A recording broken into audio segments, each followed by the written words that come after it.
Hello, hello, hello. Hello, hello, hello, hello. Stay research here. Part two of the series.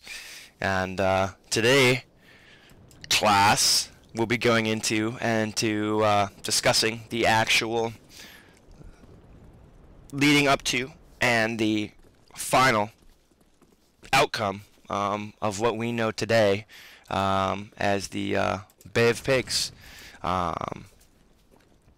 Let me just lead right into it and just kind of talk about what was happening or what happened in Cuba and kind of why this plan was rolled into place.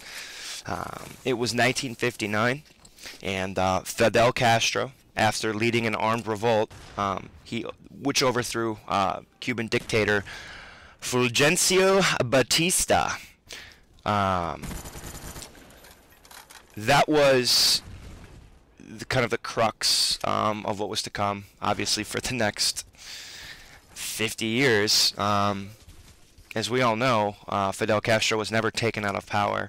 In fact, he recently passed within the last couple of years, and his son is now the Cuban dictator. However, at this time, the U.S. government didn't trust Castro because of his communist ties to, at that time, Soviet Union leader Nikita Khrushchev. The United States was wary because the Soviet Union was a massive power, and it threatened our well-being, obviously, as a country. And having Cuba X amount of miles up the coast of Florida, probably not an awesome thing. So, basically what happened is this Kennedy was essentially told of the plan by the CIA even before he was inaugurated as president. This is something that Eisenhower had already kind of spearheaded, and he had already been training Cuban exiles, if it were, to lead this invasion, right? Basically what was going to happen is it was thought that the people didn't want here's our naivety as Americans. People didn't want, well, it was assumed that when we send over 2,000 exiles to invade Cuba, that the entire country is going to see this invasion occurring, and they're going to say, oh, here's our chance to revolt, right? It's as though we thought, oh, hey, we know that these people don't want to be led by Fidel Castro, so we're gonna, we'll send in these exiles, and the whole country will rally around it. That was literally part of the plan. Pretty sad, right? So, to lead it further, Eisenhower approved a program, from what I've read, in March 1960, to set up training camps in what is today Guatemala, and they're going to train that small army of exiles to invade. Now, the whole idea behind everything was that it was going to essentially, and I quote, the original invasion plan called for 2 airstrikes against Cuban air bases. A 1,400-man invasion force would disembark under cover of darkness and launch a surprise attack.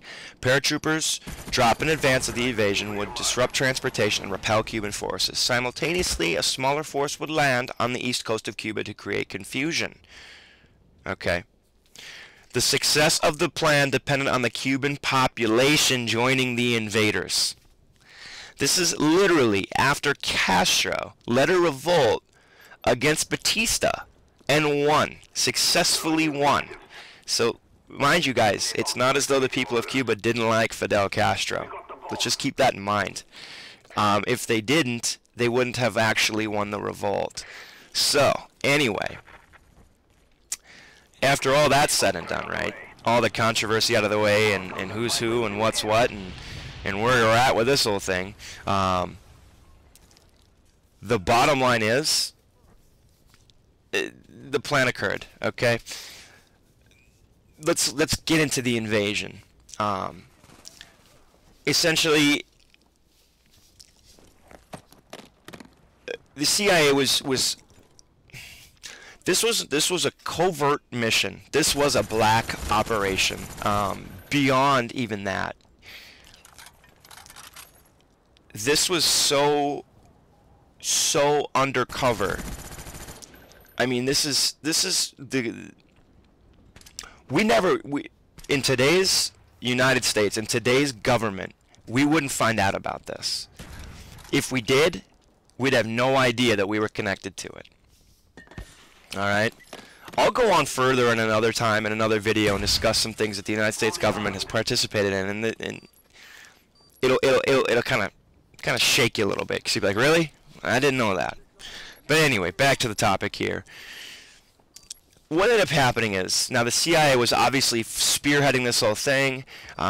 They were the ones that were basically the war chiefs, if it were, calling all the shots, and the president was essentially signing his name and giving the okay. He was giving the executive right to move forward. But,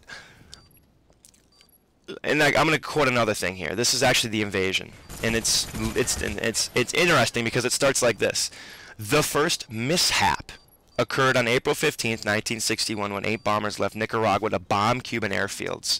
The CIA had used obsolete World War II B-26 bombers and paid them to look like Cuban Air Force planes. They call that a false flag operation, by the way. Throwing that out there. It's something the United States has used to its advantage many times, and I'll bring up the Gulf of Tonkin. And if you don't know, Google that, and you will find out quite a bit about your government and what it's willing to do to try and deflect blame elsewhere. And yeah, I'm not going to go any further than that, but I'll go on here. The bombers missed many of their targets and left most of Castro's Air Force intact. As news broke of the attack, photos of the repainted U.S. planes became public and revealed American support for the invasion. President Kennedy canceled the second airstrike. Okay?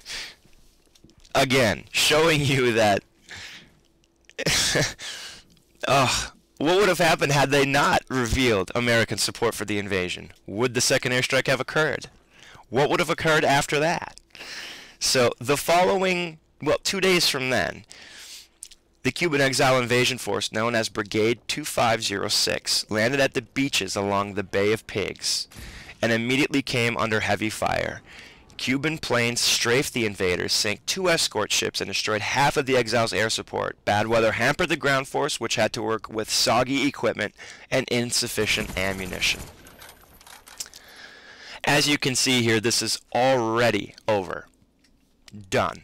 You've got 1,000 CIA-supported troops now at this point, stuck, basically left to the slaughter.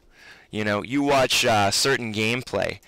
Watch whoever's gameplay, and you'll see that happen, right? They're like lambs to the slaughter, right? They keep funneling in. Well, that's what these people were experiencing. So over the next 24 hours, Castro ordered roughly 20,000 troops to advance to the beach, right? That's it. That was the end.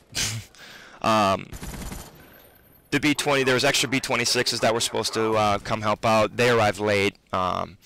Some of the exiles escaped to the sea while the rest were killed or rounded up, and they were imprisoned, inevitably, I'm sure, tortured.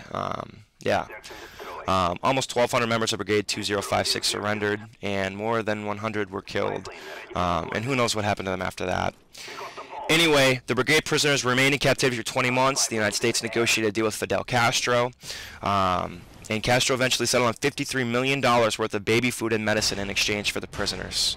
After the end of the Cuban Missile Crisis, 1962, which this is now because of that original thing, the Soviets placed missiles there, and, well, not necessarily, but obviously Castro was wary of his relationship with the United States and us being so close, and yeah, for obvious reasons, missiles were moved into place, and such began the Cuban Missile Crisis, which led into more things, and this was somewhat the spawning of the Cold War. But yeah, that's it for this episode. I'll bring in more, but no matter what, that strained our relationship with Cuba to this day. So a little bit there. Thank you for watching. I'm out of time. I love you guys. Stay research. Vamanos.